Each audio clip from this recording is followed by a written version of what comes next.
Yes, okay, so.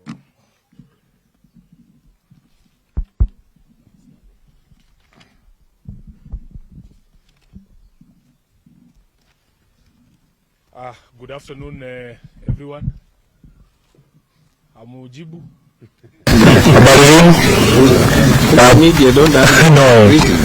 Thank you so much. It's good to see you back here at Chungwa House. Maybe I should say Happy New Year. We have not seen each other here for a long time. So before you is a caucus of the Azimio One Kenya Alliance members of Parliament. We have a statement here that we are going to read in turns because we want it to be clear and understood by the audience that is the Kenyan people. So I will start off here with me. Mheshimiwa Nabina Bwera is the member of Parliament for Lugari. Then we have Mheshimiwa Anthony Olwoch, he's a member of Parliament for Mathare constituency. Jared Okello, member of Parliament for Nyando in Kisumu. Mheshimiwa Enoch Wambua is a senator for Kitui and also the deputy minority leader in the Senate. And of course, Mheshimiwa Sama Tandi, the member of Parliament for Alego Usonga. So we'll take turns reading this statement. It is fairly lengthy and detailed, but we wish that you be patient with us. So the statement is titled, "Where is the bottom, Bwana Ruto?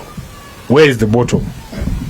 Ladies and gentlemen, we come before you as a caucus of the Azimio One Kenya Alliance, drawn from both houses of Parliament, who have seen the need to seek answers on pressing economic and governance matters on behalf of the citizens of Kenya. We have a shared concern that Kenyans are being lied to and taken round in circles, particularly on the issue of the economy. While we will continue participating in the public barazas where the issue is equally being canvassed, we want to bring this matter more decisively to the public discourse. Where need be, we will take it ourselves to government offices if that can help us get coherent and believable answers on the matter of the economy, which we can then share with the citizens of Kenya. Although we want to address ourselves to the present situation, we wish to present some brief historical facts for purposes of context. This is not the first time Kenya's economy has gone to the dogs. When the National Rainbow Coalition took power in December of 2002, the economy was at its lowest. It was growing at about 1%. The World Bank, the IMF, and most bilateral lenders had cut funding for Kenya. Tourism had collapsed, the road network had collapsed, infrastructure was in tatters, corruption was at its highest as the only thriving industry in the country. There were no decent jobs for university graduates, businesses had cut costs to the bone, including a series of massive layoffs. Banks typically charged about 30% for individual borrowers seeking 30% interest for individual borrowers looking for a loan. Majority of the Kenyan masses could not easily open a bank account. Tarmac roads were impassable and being repaired with maram. Getting a telephone line was a nightmare. Those on the waiting list to get a telephone line at that particular period in time were estimated to be in the range of 500,000 customers. But NAC did not set about writing a book of lamentations about how bad the situation was. NAC did not set about telling people how bad the situation in the country was. The people were already feeling that the situation was bad. Instead, the new regime set about programs to ensure that the people started benefiting from the electoral victory. Within months of coming to power, the NAC government presented the country with a result-based program of priority government actions designed to meet the medium-term objectives of economic recovery strategy for wealth, employment, and creation. I will let my brother Enoch Wambua proceed from there. Thank you. To address the economic stagnation, NAC targeted the strengthening of the microeconomic framework. They unveiled a more responsible fiscal policy. They unleashed the private sector to participate in investment, particularly in the productive sectors, and especially in infrastructure development and maintenance. To improve equity and reduce poverty, NAC unveiled a program focused on universal free primary education, improved access to basic health, expanded productive capacity in agriculture, and the development of the then overlooked arid and semi-arid areas of the country. The Rainbow Coalition further focused on upgrading the living conditions of urban dwellers through the slum upgrading program.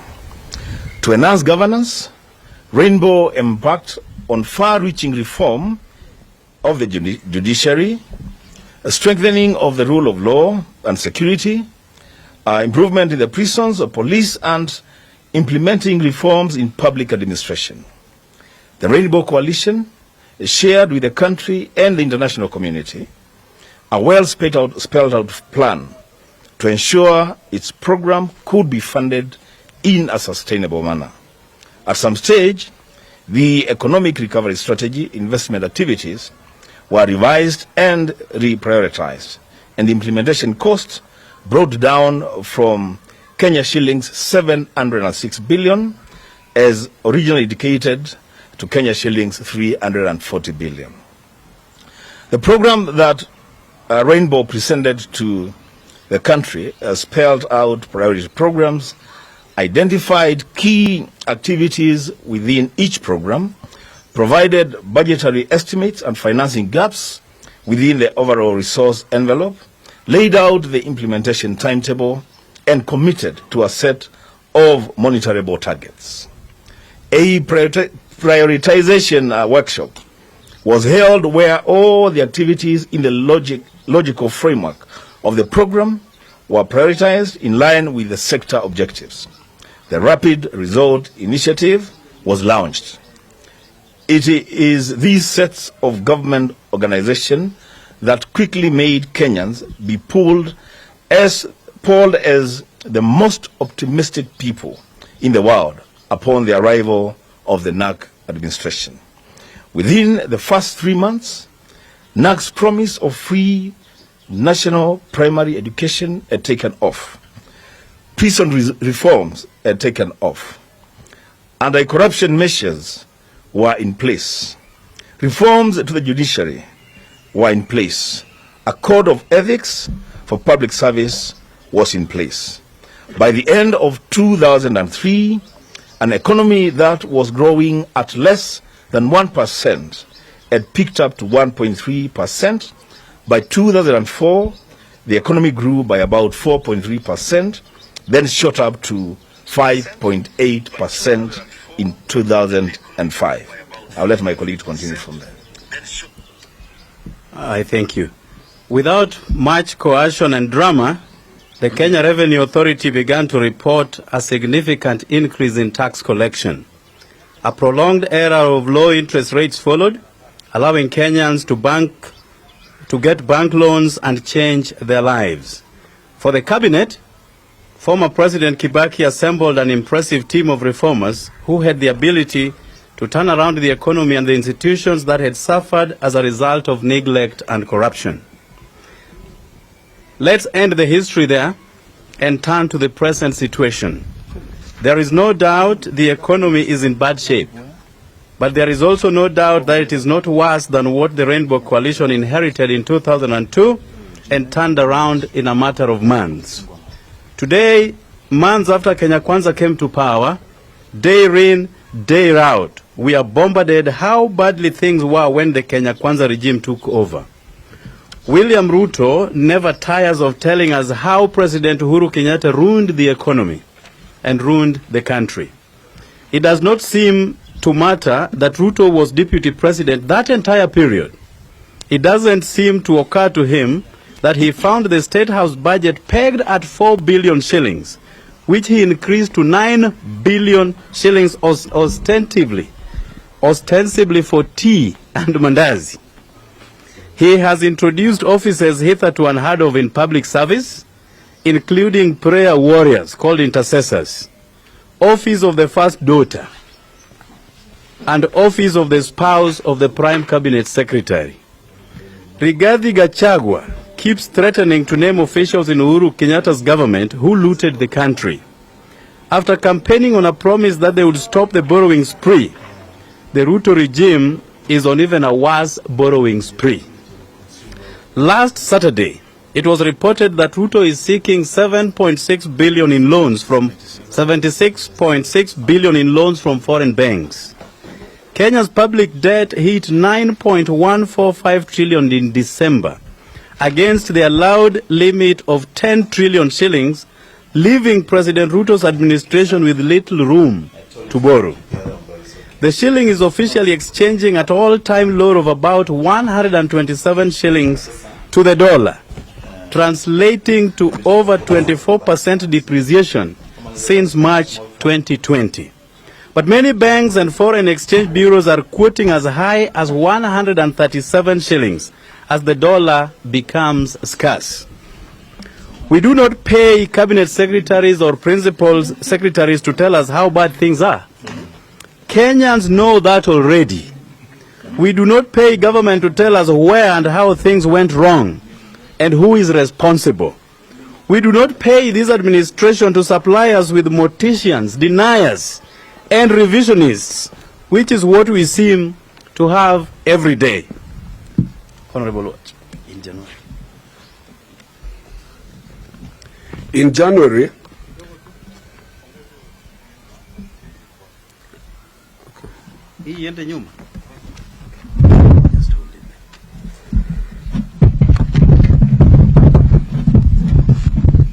are we okay? In January, Professor Ndungu warned Kenyans of tough economic times ahead as energy and food costs soar and inflation rages in the fallout from the war in Ukraine.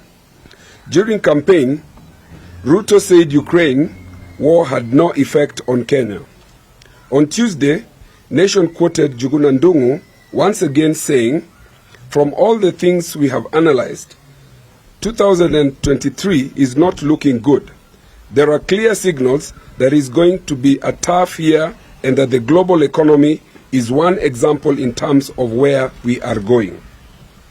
Ndungu asked Kenyans to brace for a new round of belt tightening as the new Kenya Kwanza administration moves to stabilize its finances. He did not say when. As electricity prices have continued to soar, David Ndii, the chairperson of Ruto's Council of Economic Advisers, turned around and claimed that the Kenya Kwanza regime never promised Kenyans cheap electricity. Yet, we know countries that have cheaper power than Kenya and do not experience outages. Given the foregoing, we wish to be clear as follows. As Kenyans, we pay administrators to solve our problems, not collate and highlight them. Our question to William Ruto, Gachagua, the team at the National Treasury, and the so-called Council of Economic Advisers are as follows. When are things going to get better? When will the shilling stop falling and losing to other currencies? When will the shortage of dollar end? When will the prices of essential commodities come down? I will let my colleague continue from there. What is the plan? Can the plan be shared with Kenyans? We are concerned that the timelines keep changing. In the beginning, Kenyans were told costs would come down as soon as Ruto put the Bible down. After being sworn in, since putting the Bible down and prices refusing to come down, Kenyans were told fertilizers had been bought, still prices refused to come down. Then we were told Kenya has licensed GMO foods, still prices refused to come down, and the economy refused to pick up. Then we were told to wait for 6 months. Each time the months arrive, the goalpost shifts again. We want answers, and if they do not come in the next few days, we'll have no option but to lead our supporters into these offices for answers. We will follow these officers anywhere and everywhere for answers and not warnings. You should be aware that we even have junior secondary, which is having teething problems. In many of the schools, there's no learning, there's no teaching. In many of the schools, they only have a single teacher who is unable to even assemble the lessons. The questions are, did we take over power without a plan? Thank you very much, Thank you very much, my colleagues. I wanted to say, members of the media, that what we are doing here today, we are going to be addressing you more regularly on topical issues touching on the welfare of Kenyans.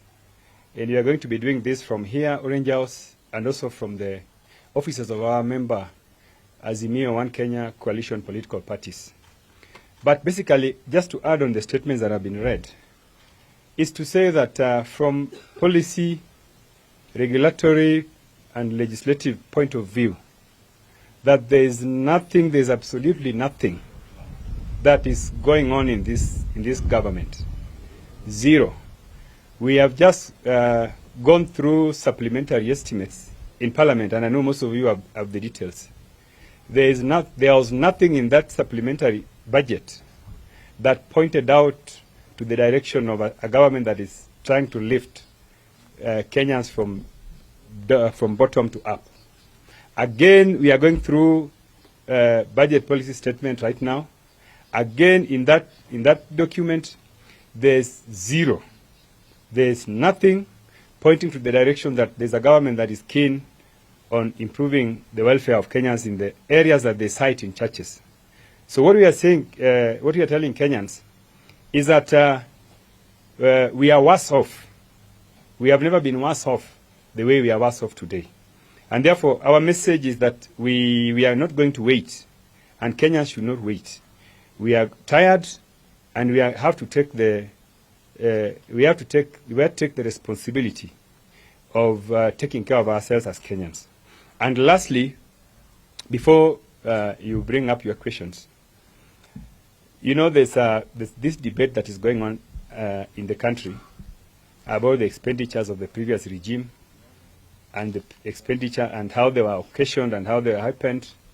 And I have seen that a constitutional office, the office of the Controller of Budget, is trying to run away from responsibility.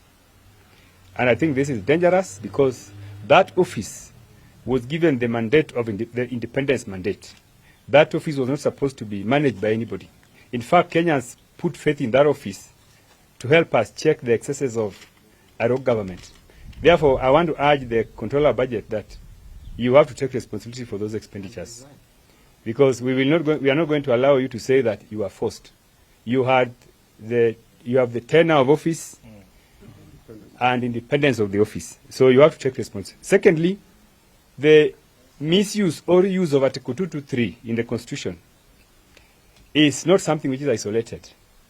And actually, if you look at the records of expenditures since Mr. Ruto took over the reins of power, you will realize that they have spent more resources using Article 223 than even what was spent previously. And more importantly, that the resources they have spent have been spent on useless things like, you know, prayers, interdenominational prayers, you know, setting up offices, useless offices. You know, the deputy, Mr. Gachagua has spent more resources than any other officer. And you know, the value he has to this government is zero. The only value he has to this government is dowering. I've said this before. So what we are saying is that this article is being abused by this regime.